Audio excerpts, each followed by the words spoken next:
Good morning, Romel Santiago here once again. One of the hardest things that we learn throughout our life is to listen and to trust ourselves. Listening and trusting ourselves is a lifelong process that requires us to sit with ourselves. For this reason, there's so much foundational work in the course. The first day is about learning to sit with ourselves and listen to those parts of us that we may have been taught to ignore or turn off. How do we identify feelings if we don't listen to ourselves? How do we identify the intensity of our emotions if we're not listening to ourselves? How do we gauge our unmet needs if we're not listening to ourselves? How does any of this work happen if we're not listening? As we set and maintain our own boundaries with others and the world around us, we must take time to reflect and listen. Today is all about listening and checking in. So how do we do that? I'm sure that you've heard the word meditation and mindfulness. Well, we all have some idea of what this means, so I'm going to walk you through what it really means. Simply put, it's about being present.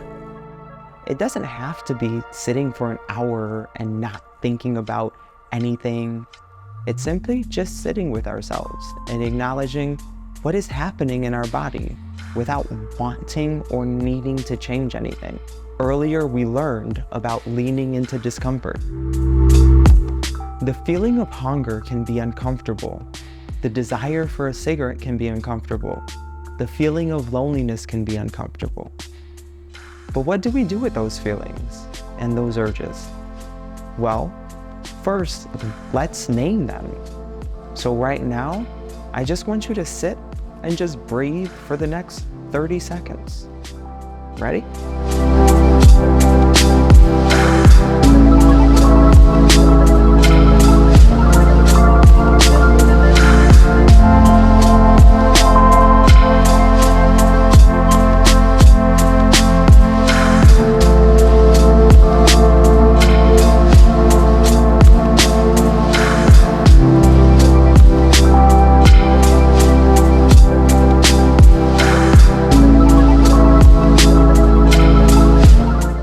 Seconds may seem like a short time for some folks, but an eternity for others.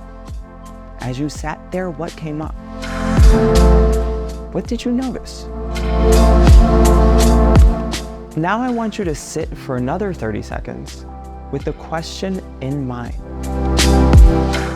What do I need in this moment? Ready?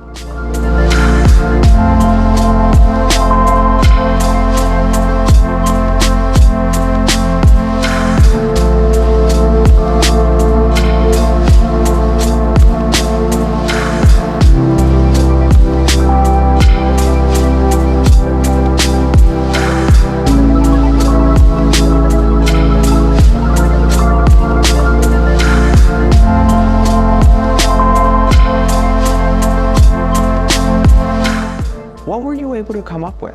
How many times did you have an answer and then just dismissed it, or justified, or rationalized?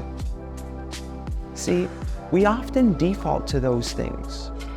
What was our first, second, or third thing that came up when we ask ourselves, what do I need?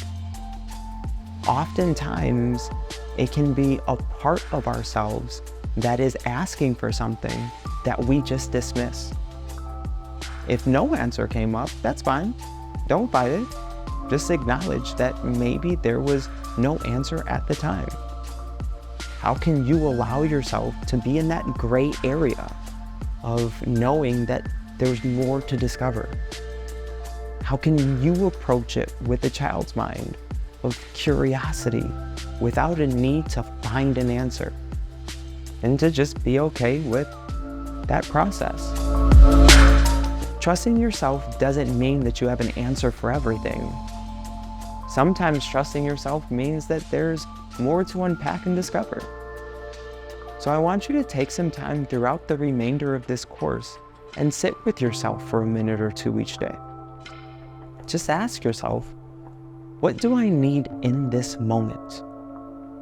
On that note, we do have to pause, but I hope you all have a wonderful, amazing rest of this beautiful day, and I'll see you soon.